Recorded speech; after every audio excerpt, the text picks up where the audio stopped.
Asenso iliganon ka natong tanan. Ato ito magyugbo actually the mayor later, no? Kay dagan pa kayo sa bisita. Magyugbo sa atong talagang mayor, Mayor Freddy Siao. Of course, ang atong Vice Mayor Dodong Alemania, natri ang Tiger of the Lion. Sinama din. Kapag nato sinama din, ang atong mga councilors present, Councilor Betsy, Councilor Nicole, Councilor Trix, Councilor Ryan Ong, ano pa ba yung wala, ang iba mo apas pa, no? Ang atong mga department heads, of course, ang atong Chief of Staff, the Office of the Mayor, Freddy Padilla, ang atong chairperson, sa atong Mugna 2024, Richie Rubio, uban sa iyang committee, labi na sa team sa Mugna, panapakanato, ang team sa Mugna, di na ako ma-mention ang tanan, o gikan sa in charge sa kaning entrance, sa pagpalimpyo, uban-uban pa all the members of the committee of Mugna. Congratulations to all of you for a job well done, panapakanato. Atong partner sa Sanay, uban pa, no? Ang mga volunteers here sa Dinig.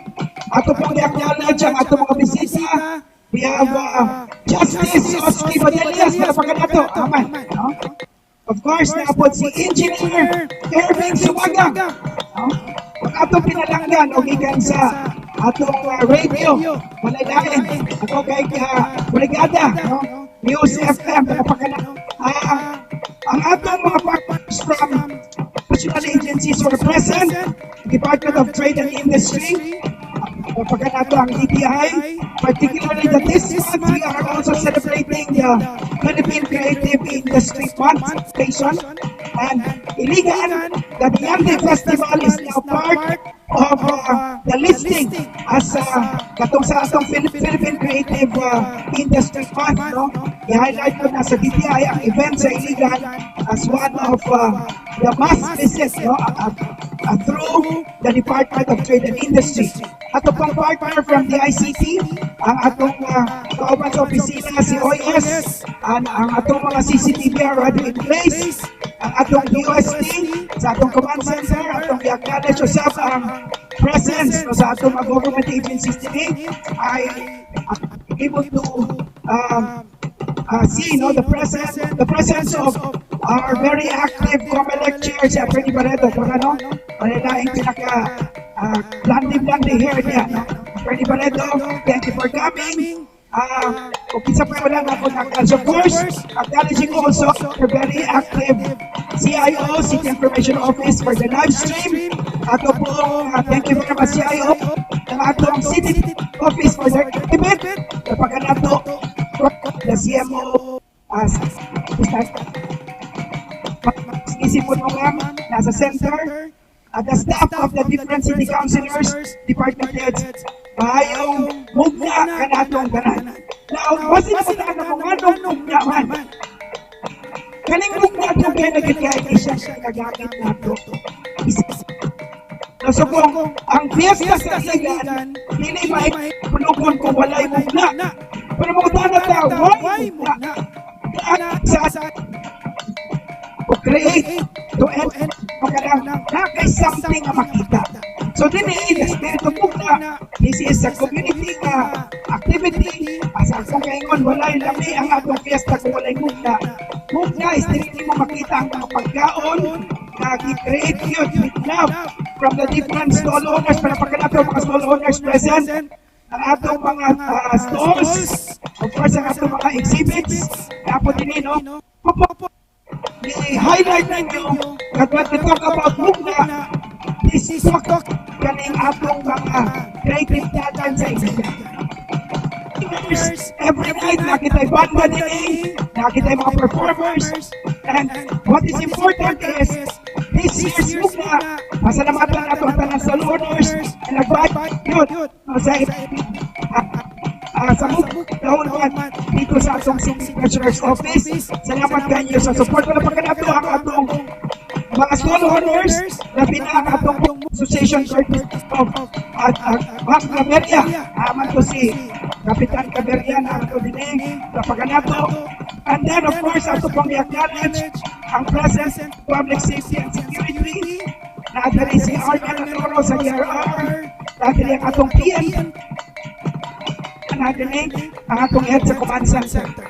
So within this month, we'll also be launching our command center.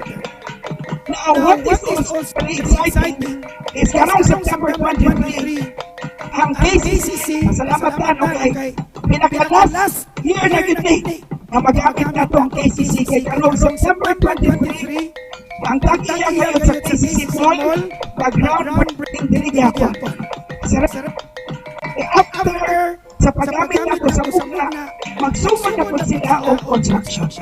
So, that has been the news that we got now from KCC. So, timing kayo, nakita-kita sa YouTube, but for na pwede pa man, para wala na may dagdag groundworks dito na naman sa KCC. And there's a sample of load for the opportunity na gusto silang gamitin in the future. Pwede lang yun.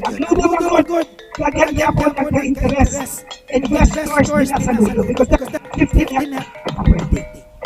And then, another exciting announcement is kaning atong tourism booth, no?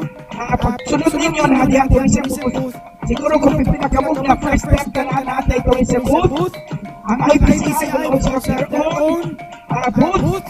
Then, pinaka-usas pinaka-highlight na ang atong agri-trade fair, ang atong pagkabuhaton po sunod din. So, nakita ay 24 kabarangay na pamaligya sa nakaabot sa UMA. Representing the 24 barangays, this is partnership with our city agriculture para pagkanakas ng very active.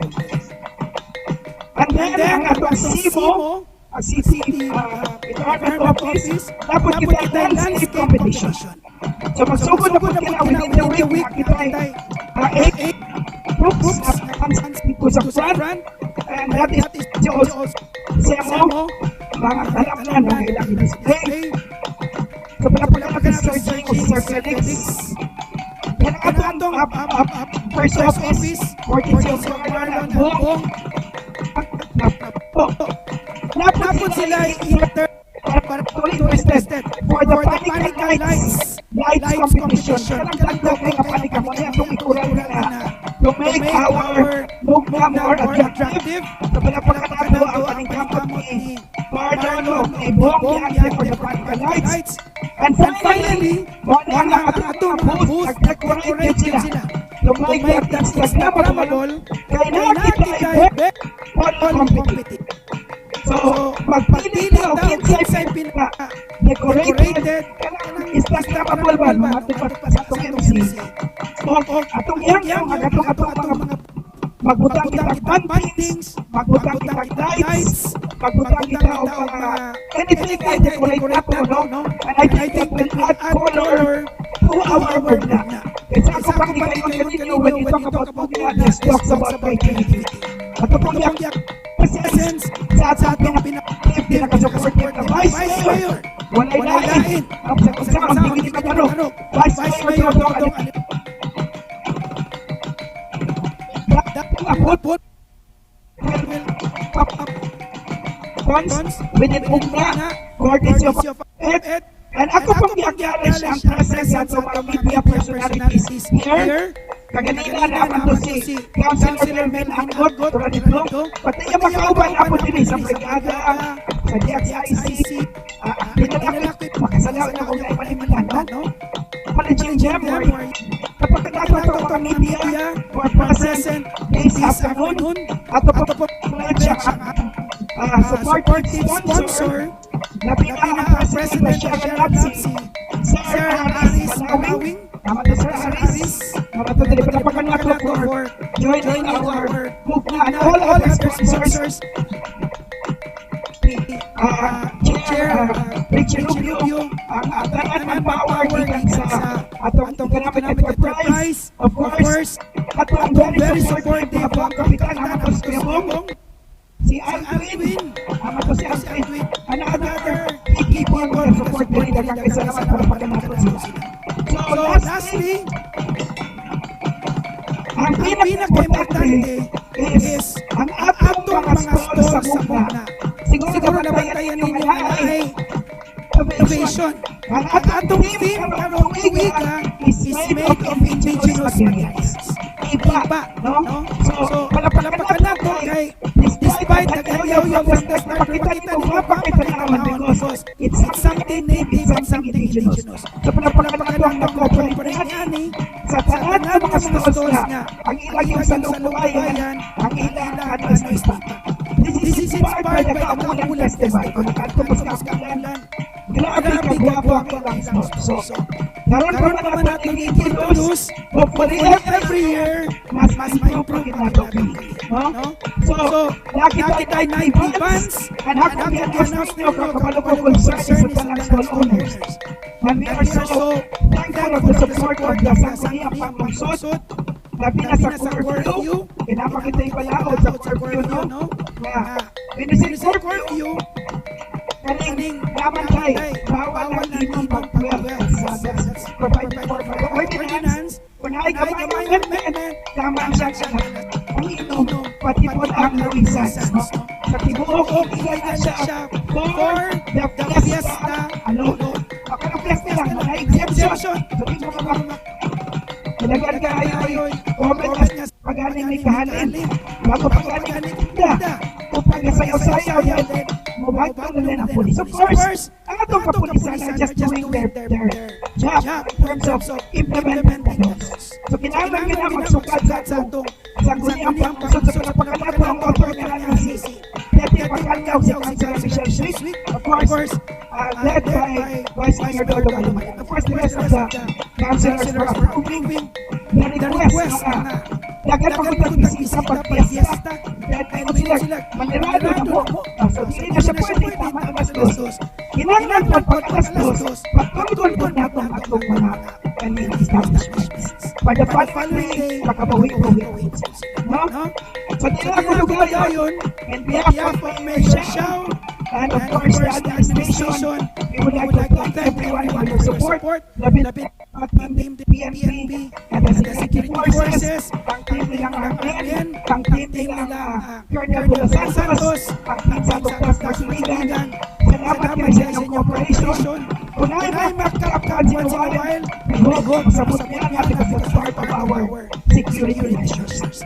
Kami kay Government Manta sa CCTV, nakakonect na kita dito sa atong command center. Ubay-ubay na yung mga kadaktakan, ang ubay-ubay na kailangan yan. So, dapat salamat na pagkakaya yun. Maayong fiesta atong kanan.